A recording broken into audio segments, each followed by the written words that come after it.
गुरवे गौरचंद्राय राधिकाय तदालये कृष्णाय कृष्णभक्ताय तद्भक्ताय नमो नमः।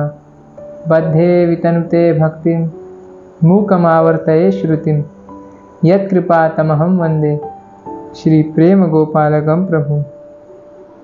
जय निताय, राधे राधे, हरे कृष्णा। हम सब पे कितनी कृपा है, देखिए हम सब कितने भाग्यशाली हैं कि इस कली काल में भी, इस कलयुग के प्रभाव के बावजूद हम पर श्री श्री नित्याय गौरंग, श्री नित्यानंद प्रभु और श्री गौरांग महाप्रभु की इतनी कृपा है कि हम सबको भक्ति करने का अवसर प्राप्त हुआ है। पहली बात तो हमें ये दुर्लभ मनुष्य जन्म में मिला है और हम सबको भक्ति करने का ये अवसर भी प्राप्त हुआ है। इतनी आसानी से हमें ख्याल मिल रहा है, कब कब हम समझ नहीं पाते कि ये कितनी करुणा है।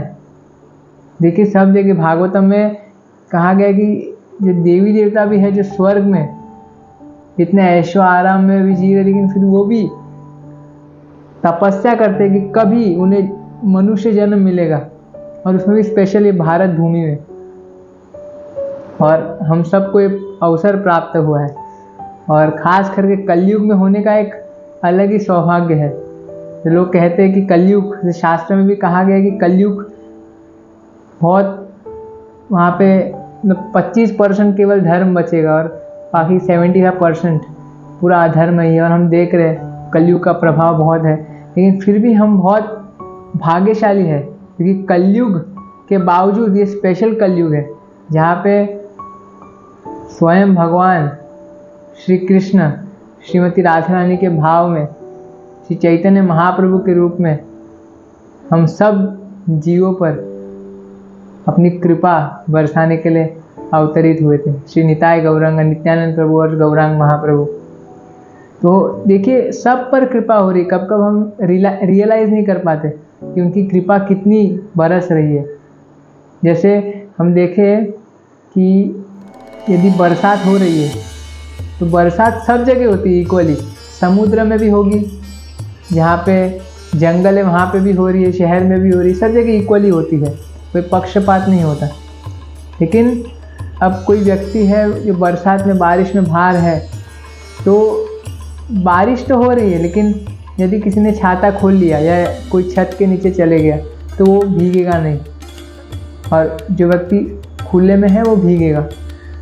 तो इसको कैसे समझे, जैसे 2 मटका रखा हुआ है पानी बारिश में, और एक मटका भर गया है बट दूसरा बिल्कुल खाली है, भरा ही नहीं है, और दोनों मटके एकदम अच्छा है, कुछ छेद वगैरह नहीं है किसी में, तो दूसरा मटका क्यों नहीं भरा? कि एक मटका सीधा रखा हुआ था, दूसरा मटका उल्टा रखा हुआ था। तो इससे हम क्या समझे कि देखिए भगवान की कृपा तो सब पर बरस रही है, लेकिन हम कभी कभी स्वीकार नहीं कर पाते कृपा को। जैसे हम सबको इतना एक सरल मार्ग, हरि नाम, केवल नाम, भगवान का नाम कीर्तन करके हम जीवन सार्थक कर सकते हैं। और केवल जीवन सार्थक नहीं, हम कहते हैं कि कोई कहे यदि आप केवल नाम जप करोगे या भक्ति करोगे तो इससे क्या, बाकी लोग का क्या लाभ है? आप अकेले बैठ के आप दूसरे लोग के लिए क्या कर रहे हो?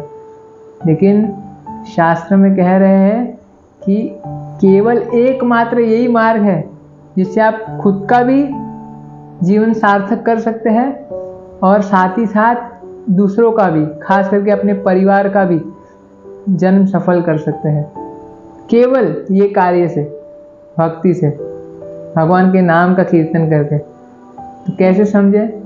हम सब ने देखा है कैसे अजामिल की कथा में भगवान की नाम की महिमा, तो उसमें हमने देखा कैसे केवल अपने पुत्र को, सबसे छोटे पुत्र का नाम नारद जी की कृपा से नारायण रखवाया था, और अपने पुत्र को केवल बुलाते बुलाते विष्णुदूत आ गए, उन्होंने यमदूत से उन्हें बचाया। फिर बाद में जाके उन्होंने जब साधना की, फिर जाके जब फिर से विष्णुदूत जब आए थे रथ लेकर उन्हें फिर से वैकुंठ ले जाने, तब अजामिल ने मना कर दिया था कि मैं कैसे चले जाऊँ, मतलब इच्छा तो बहुत है, भगवान की बहुत कृपा है, लेकिन मैं अपने माता पिता अपने पूर्वजों के बिना कैसे जाऊंगा, क्योंकि उनकी भी बहुत कृपा है मुझ पर। मैं अकेले जाने के मैं खुश नहीं रह पाऊंगा वहाँ पर। तो सब विष्णुदूत ने कहा था आप ऊपर देखिए, आपसे पहले वो लोग जा रहे हैं।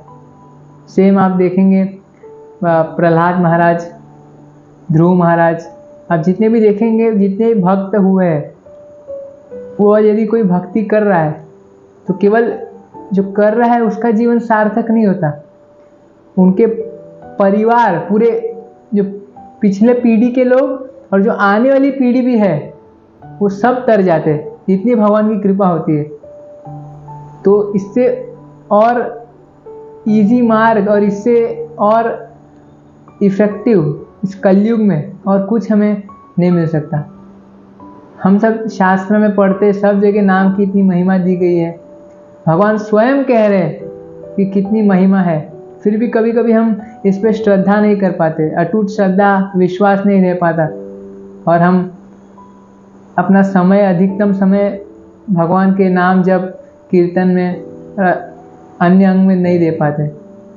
तो आज एक प्रयास रहेगा कि हम कुछ चर्चा करें कि कैसे कुछ रियल लाइफ, जैसे हम भगवान के मुख से डायरेक्टली महिमा तो सुनते हैं, शास्त्र में महिमा दी गई है, और भगवान के जो पार्षद है उनकी भी महिमा सुनते हैं, लेकिन देखिए प्रैक्टिकल ऐसे अनेक अनेक उदाहरण हैं, जैसे हम सब, जैसे मुझ जैसे बद्ध जीव, साधारण जीव भी इस भक्ति मार्ग का सहारा लेकर अपना जीवन सफल कर पाए, सिद्धि प्राप्त कर पाए, डायरेक्ट उनको भगवान का दर्शन हुआ है। तो कैसे, ये सब हम जब भी उदाहरण सुनेंगे तो हमें एक निष्ठा, एक अटूट श्रद्धा हमारे हृदय में जागृत होगी, तब हम नाम जब और दृढ़ता से कर पाएंगे, हम नाम की महिमा को समझ पाएंगे। देखिए शास्त्र में पहली बात तो कहते हैं कि जो हम भक्ति कर रहे हैं, ये जो भी अंग भगवान से जितने भी जुड़े हुए वस्तु है, भगवान का नाम, भगवान की कथा, जितने भी चीज़ है, भगवान का प्रसाद, ये सब चीज़ भौतिक नहीं है, सब आध्यात्मिक है। तो हम अपनी भौतिक इंद्रियों से इसके संपर्क में नहीं आ सकते, फिर भी भगवान की कृपा इतनी है, हमें अवसर प्राप्त हुआ है कि हम भक्ति मार्ग में लग पा रहे, हम भगवान का नाम ले पा रहे, भगवान की कथा श्रवण कर पा रहे। कोई समझे, कोई बोले कि अरे क्या ये सब कर सकते हैं, इसमें कौन सी बड़ी बात है, लेकिन सब नहीं कर सकते।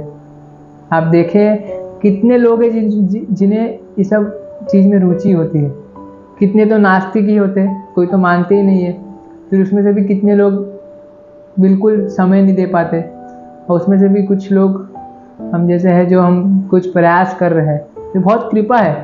क्योंकि हम देख सकते हैं, जब हम वाल्मीकि जी का भी चरित्र हमने चर्चा की थी, जैसे वाल्मीकि जी पहले रत्नाकर थे, तो उसमें भी नारद जी की कृपा से, जब नारद जी ने कहा था कि आप राम नाम का जप करो, तो राम अपने मुख से, राम शब्द उनके जीवा पे नहीं आ रहा था, क्यों, इतने उन्होंने पाप किए थे। तो देखिए इससे कहते, और शास्त्र में रूप गोस्वामी भक्ति रसायन सिंधु में डायरेक्ट कह रहे, श्री कृष्ण नामादि न भवेद ग्राह्यम इंद्रिय, सेवन मुखे ही जीवादव स्वयं एवं स्फुरति यदा। तो कह रहे जो भगवान का नाम है और आदि जितने भी वस्तु है भगवान से रिलेटेड, ये सारे चीज आप अपने भौतिक इंद्रियों से संपर्क में नहीं ले सकते, आप जीभ से नाम खुद से नहीं ले सकते, ये केवल स्वयं एवं स्फुरति होता है। भगवान अपनी कृपा से हमें ये अवसर प्रदान करते हैं कि हम भगवान का नाम ले सके, वरना ये हम जब भी जप करते हैं, भगवान का कथा श्रवण करते हैं, भगवान की कृपा है, इसलिए हम भगवान का नाम ले पा रहे हैं, भगवान के बारे में सुन पा रहे हैं, भगवान की सेवा कर पा रहे हैं, वरना इतना साधारण चीज़ नहीं है ये। कहते हैं कि भगवान में और भगवान के नाम में कोई फर्क नहीं, कहते कलयुग में स्पेशली कृपा करने के लिए, देखिए स्वयं भगवान आए, श्री चैतन्य महाप्रभु, नित्यानंद प्रभु आए, भगवान अपने पार्षदों के साथ आए, लेकिन फिर भी अपना लीला समाप्त करने के बाद वो फिर से अपने धाम चले जाते हैं। वो हमेशा है लेकिन वो अप्रकट हो जाते हैं, लेकिन भगवान की इतनी कृपा है, इसलिए कहते हैं कली काले नाम रूपे कृष्ण अवतार। इस कलयुग में भगवान ने अपने नाम के रूप में भी अवतार लिया है। कहते हैं भगवान अभिनत्तो नाम नामिनो, भगवान के नाम में और भगवान में कोई फर्क नहीं है। और जब बल्कि ऐसा भी कहते हैं कि भगवान का नाम भगवान से भी ज़्यादा कृपालु है। आप कभी भी हमेशा जब आप नाम लो, आप भगवान के साथ सामने हो, भगवान सामने प्रकट हो जाते हैं। तो इतना पावर है नाम में, इतनी शक्ति है। महाप्रभु स्वयं कह रहे कि सब पूरी शक्ति, भगवान ने अपनी पूरी शक्ति अपने नाम में डाल दी है। और कह रहे हैं जैसे शिक्षाष्टकम जो महाप्रभु ने कहा, उसमें पहले ही चेतो दर्पणम मार्जनम, नाम से कितने सारे चीज हो सकते हैं। हमने महिमा नाम की सुनी है, उसमें कहते हैं कि यदि कोई नाम जप करना शुरू नहीं, बस एक बार सोच भी ले, संकल्प खाई ले ले कि अरे चलिए अभी नाम का इतना महिमा है, अभी मुझे अपना जीवन सफल बनाना है, मैं भी नाम अब से शुरू करूँगा नाम जप करना। अब तक शुरू नहीं किया, बस ये संकल्प ले लिया, तो भागवतम में कहते हैं कि अंदर उसके जितने भी पाप है सब थर थर काँपने लग जाते हैं। बोलते कि अरे अब हमारा क्या होगा, हम अब बेघर हो जाएंगे। बस इस संकल्प किया, अब तक नाम लिया नहीं है। और कह रहे हैं कि जो चित्रगुप्त है, जो देखेंगे यमराज जी के साथ जो हमारा सब लेखा जोखा सब जो अपने नोटबुक में मेंशन रखते हैं, लिखते हैं सब कितना पाप किया है क्या है। जब हम जाते हैं मृत्यु के बाद तो यमराज जी चित्रगुप्त से पूछते हैं, जरा इनकी फाइल निकालना, बताना इसने क्या क्या किया है। तो उसके हिसाब से हमें आगे जो भी है भुगतना पड़ता है। तो बताते हैं कि नाम यदि कोई लिया नहीं है तो बस सोच लिया कि अब इसे नाम लेना शुरू करूँगा, तो कहते चित्रगुप्त एकदम तुरंत ब्लेड ढूंढना शुरू कर देते। एक ब्लेड जैसा होता है ना, जैसे अभी तो नेल कटर आ गया, पहले एक कुछ ब्लेड जैसा होता था, लोग अपने नाखून को काटने के लिए यूज़ करते थे। तो वो ढूंढने लग जा रहे जहाँ कहाँ पे है। क्यों? जो भी सब उनके फाइल में जो भी लिखा है जो साधक के बारे में कि इसने ये पाप किया ये पाप किया है, तुरंत वो ब्लेड ढूंढ रहे, कटर ढूंढ रहे कि इसको कैसे मैं फटाफट काट दूँ। क्यों ऐसा क्यों सोच रहे? बोलते क्यों? क्योंकि अभी ये नाम जप करना शुरू कर देगा, सारे पाप इसके सब कैंसिल करने पड़ेंगे। तो लेकिन क्यों? पहले के जो है वो तो रहने चाहिए, अब से नहीं आप काउंट करोगे ना। लेकिन कहते हैं नहीं, ऐसा नहीं है। क्योंकि कभी कभी यदि भगवान यहाँ पे आ गए, कभी कभी आते हैं भगवान और चेक करते कि लाओ चित्रगुप्त, क्या तुम्हारा बुक बताओ, तुम कैसे काम कर रहे हो। भगवान सब चेक करते हैं। तो यदि भगवान देख लिए कि अरे इसमें सब, और देख लिया भगवान ने कि बहुत सारा काटा हुआ है, बोले क्या कर रहे हो, इतना इम्पोर्टेंट सब है तुम्हारा, जो तुमको ड्यूटी दिया गया है, तुम ऐसे सब काट रहे हो। बोले क्यों काटा है तुमने, लिख के फिर से बाद में क्यों काटा? तो जब चित्रगुप्त कहते हैं कि यदि मैं बताऊंगा कि प्रभु ये इन्होंने आपका नाम जप करना शुरू किया, तो इसलिए अभी तो सब उसके सब पाप वगैरह तो सब कट गए, तो कर्म वगैरह सब चले जाते हैं, तो काटना पड़ेगा। तो उतने में भगवान एकदम क्रोधित, अरे तुमने मेरे भक्त के बारे में ये सब लिखा था। तो चित्रगुप्त कहेंगे कि अरे प्रभु नहीं, तब तक वो भक्त नहीं था आपका, तब उसने बहुत पाप किए थे। भगवान सुनने को रेडी नहीं, बोलते नहीं लेकिन तुमने मेरे भक्त के बारे में लिखा कैसे, तुम्हें पता रहना चाहिए, मेरा भक्त बाद में तो बन गया ना, लेकिन इसके बारे में लिखा कैसे। देखिए भगवान कितना प्रेम करते हैं अपने भक्त से, कि भले कैसा पहले कैसा भी हो, लेकिन चित्रगुप्त कह रहे आपने लिखा कैसे, काट दिया लेकिन फिर भी आपने लिखा कैसे था। तो अपना अच्छे से ड्यूटी अच्छे से नहीं कर रहे हो, लगता है मुझे किसी और को तुम्हारे पोजीशन पर रखना पड़ेगा। तो इसलिए चित्रगुप्त कांपने लग जाते हैं कि अरे ऐसा भी मैं काटना पड़ेगा इसके बारे में सब जो भी लिखा है मैंने। तो ये केवल अब तक संकल्प किया है, अब तक नाम जप करना शुरू भी नहीं किया है, तभी ये सब हो जाता है। तो सोचिए नाम जप करने के बाद क्या पाप कटना, देखिए सारे प्रारब्ध भी निकल जाते हैं। एक में भक्त प्रसिद्ध महात्मा की यदि हम चर्चा करें उनके जीवन में, तो उन्होंने हरिनाम, केवल ये हरिनाम जप करके सिद्धि प्राप्त की थी। तो सिद्धि माने वो इतना भगवान कृष्ण प्रेम के स्तर पर पहुंच जाते हैं, उन्हें भगवान के दर्शन होने लग जाते हैं, भगवान की लीला में वो भाग लेने लग जाते हैं। तो एक सिद्ध महात्मा और इतना उनको नाम में एक रुचि थी, इतना प्रेम जागृत हो गया था, इतना आसक्ति हो गई थी नाम में कि वो हमेशा केवल हरि नाम जपते थे। और हमने सुना कैसे हरि नाम हम अपने जीवा से नहीं ले सकते। भगवान का नाम, भगवान कहते जब हम जप कर रहे हैं तो कृष्ण स्वयं हमारे जीवा पे नृत्य करते हैं। तो वो जब एक स्तर पे हमें कुछ करना नहीं पड़ता, अपने आप भगवान का सब लीला कथा, भगवान का नाम अपने आप सब आने लग जाता है बिना कुछ किए, और आप रुक भी नहीं सकते। तो ये जो सिद्ध महात्मा थे, शुद्ध भक्त, उन्होंने सिद्धि हासिल की थी हरि नाम केवल उनका आश्रय लेकर, तो हमेशा जप करते रहते थे। वो एक सेकंड हरि नाम के बिना रह नहीं पाते थे। एक बार वो बैठे थे अपनी कुटीर के बाहर, भजन कुटीर के बाहर जप कर रहे थे, तब उन्हें अचानक से कुछ एक गंध है, दुर्गंध आने लगी। तो इधर वहाँ सब जगह देखने लगे कि कहाँ से ये दुर्गंध आ रही है, कहीं पे तो कुछ दिख नहीं रहा। तब उन्हें ऐसा महसूस हुआ कि उनके सामने कोई तो खड़ा है, कोई तो सामने ज़रूर है जिससे डायरेक्टली गंध आ रही है, लेकिन कोई दिख नहीं रहा था। तब उन्होंने लेकिन पूछा कि आप कौन हो। उनको समझ गया कि कोई तो है, आप कौन हो और आप यहाँ पे क्यों आए हो। तब सामने कौन था, जो चिकन पॉक्स जो बीमारी होती है ना, इसको संस्कृत में विचुस्का कुछ कहते हैं, इंग्लिश में और हिंदी में शायद चिकन पॉक्स ही कहते हैं। तो जो उसकी जो देवी थी, जो हर देखिए सब जो बीमारी है, जैसा एक हम बोलते धरती माँ, गंगा माता, सूर्य देव, तो हर एक चीज़ एक उनका रूप है। तो जो ये बीमारी थी चिकन पॉक्स की, उनकी जो देवी थी वो सामने प्रकट हुई। वो कही कि मैं चिकन पॉक्स की देवी हूँ और आपके पिछले जन्म के एक प्रारब्ध कर्म के अनुसार आपको ये बीमारी होनी है, तो मुझे आपके अंदर प्रवेश करना है।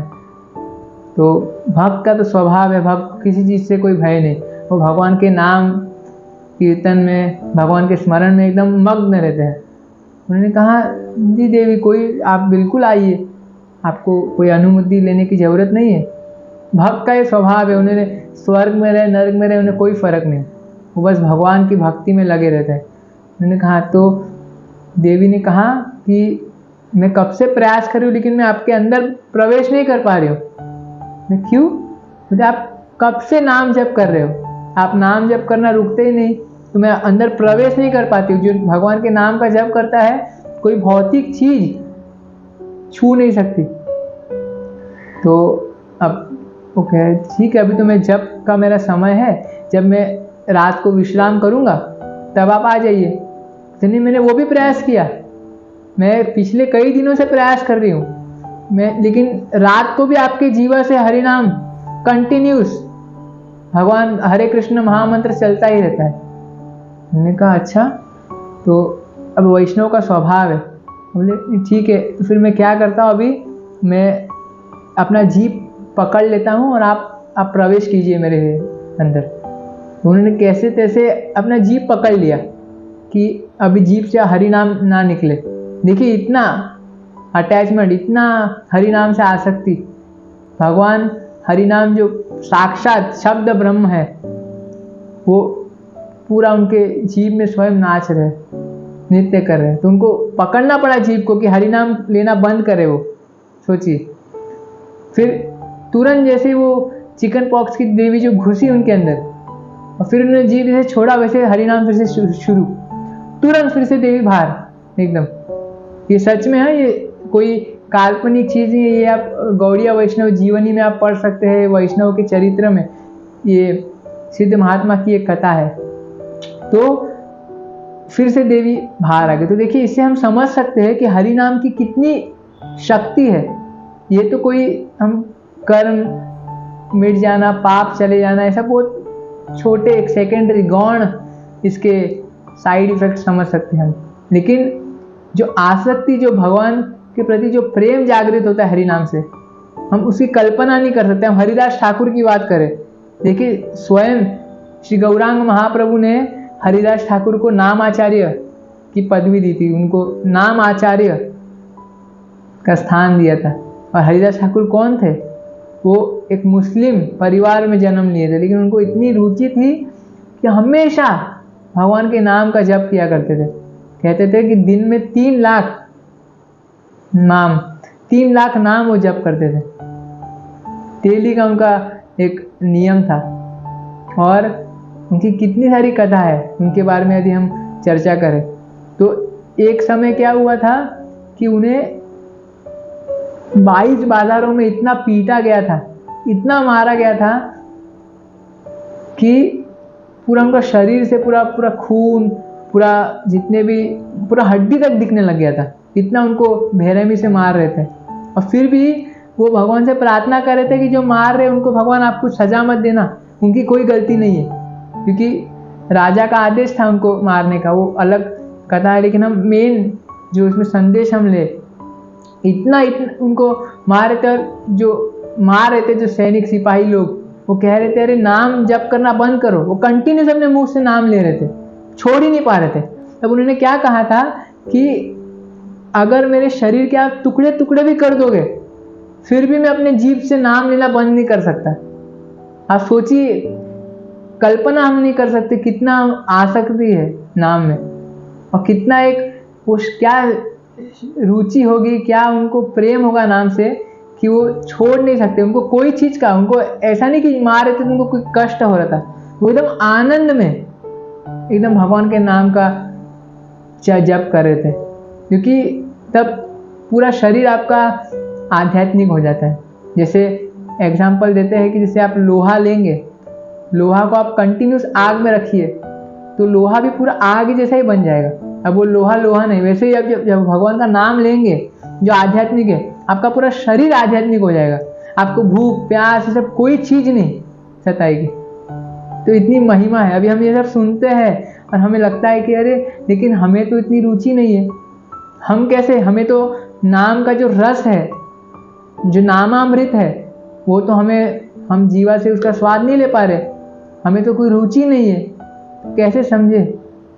इसलिए महाप्रभु क्या कह रहे कि हम सब को एक रोग है। जैसे कोई बीमार होता है, जैसे साधारण तौर में हम सब ने अनुभव किया होगा, जैसे हम बीमार हो जाते हैं तो कुछ दिन बाद कोई चीज़ का स्वाद नहीं लगता जीभ में, सब चीज़ कड़वी लगती है। आपको कोई मीठा भी चीज़ खिला दे तो आपको लगेगा सब कड़वा है। तो उसी प्रकार हमें भी एक बीमारी हुई है। कौन सी बीमारी? कहते हैं भव रोग। ये जो भव रोग, इसके कारण हमें जो इतना अमृत भी, जो भौतिक अमृत की बात नहीं, नामामृत जो है वो इतना मधुर है, लेकिन फिर भी हम उसका स्वाद आस्वादन नहीं कर पा रहे, क्योंकि हम अब बीमार हैं। तो इसलिए शुरुआत में कहते हैं कि भले इतना आनंद, इतना स्वाद ना है, इतना रुचि ना हो, फिर भी हम जप करें महिमा समझ कर।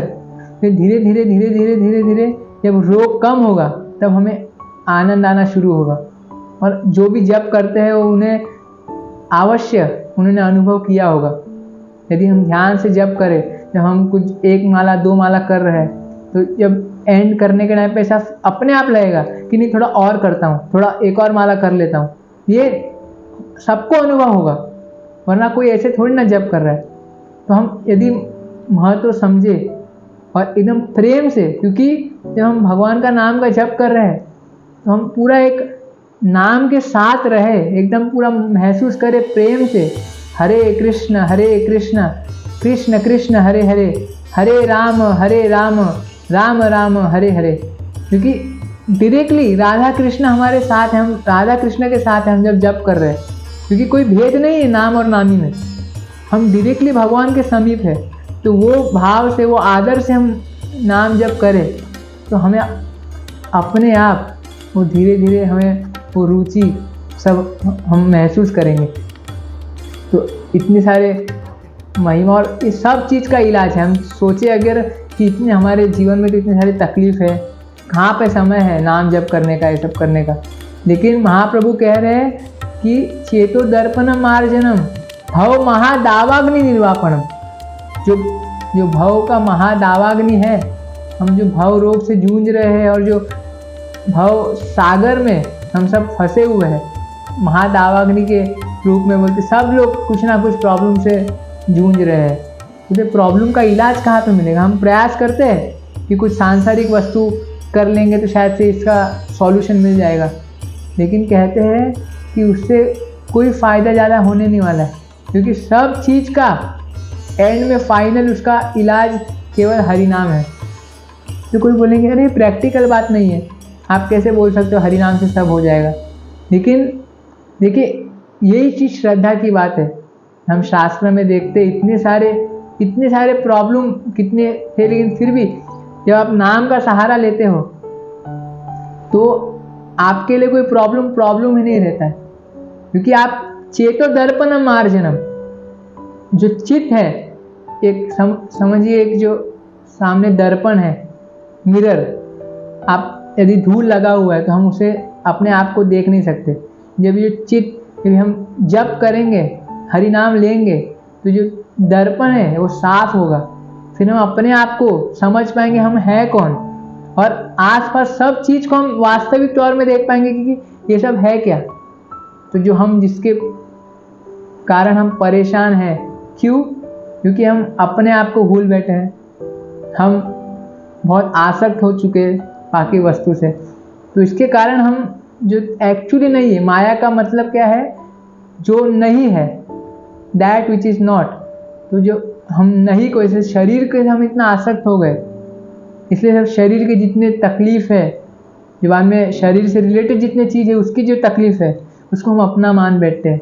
जो हरि नाम से केवल सारे चीज़ का सॉल्यूशन हो जाएगा, लेकिन हम कभी कभी समझ नहीं पाते कि ये प्रैक्टिकल नहीं है। जैसे एक उदाहरण के लिए हम समझे कि जब 18वीं सेंचुरी में बहुत बड़ा प्लेग एक आया था, और तब पता नहीं था लोगों को कि कैसे किस वजह से बीमारी फैल रही है। बहुत लोग की मृत्यु हो रही थी, डॉक्टर साइंटिस्ट लोग को समझ में नहीं आ रहा था कि किस कारण ये बीमारी फैल रही है। फिर बाद में किसी ने सॉल्यूशन निकाला कि ये बीमारी, क्योंकि बहुत लोग सब बड़ा बड़ा चीज़ कुछ सोच रहे थे, तब एक किसी ने देखा कि अरे ये प्रॉब्लम पानी की वजह से फैल रही है, पानी अशुद्ध पानी पीने के कारण बीमारी हो रही है, तो उसका इलाज खाली है पानी उबाल कर पियो, सब ठीक हो जाएगा। और जब वो व्यक्ति ने इसका सॉल्यूशन दिया तो सब लोग हंसने लगे, सिर्फ पानी उबाल के पीने से बीमारी ठीक हो जाएगी क्या? क्योंकि बहुत छोटा चीज़ लगा है, पानी उबालने से क्या होगा? कुछ बड़ा दवाई वगैरह लॉन्च करो, कुछ रिसर्च करो, क्योंकि हमारा माइंड ऐसा ही, हमें कॉम्प्लेक्स चीज़, कुछ बड़ी चीज़ होनी चाहिए ऐसा लगता है। वैसे ही हरि नाम पे जल्दी हमें संदेह होता है कि इससे केवल हो जाएगा, लेकिन हमें यही तो है, हम जब भगवान की वाणी, शास्त्र की वाणी जब हम उदाहरण देखेंगे, सुनेंगे, अपने आसपास भी हम देखेंगे कि कैसे लोगों का जीवन परिवर्तित हुआ है, लोगों के जीवन में चेंज आए हैं हरि नाम से, तो हम भी इस पर एक श्रद्धा से हम इसे आगे बढ़ पाएंगे। तो बस यही आज का प्रयास था कि हम हरि नाम पे अपना रुचि हम जागृत करें और ज़्यादा से ज़्यादा हरि नाम लें, और अपने साथ हमारे परिवार का भी उद्धार करें। जय निताय, राधे राधे, हरे कृष्ण।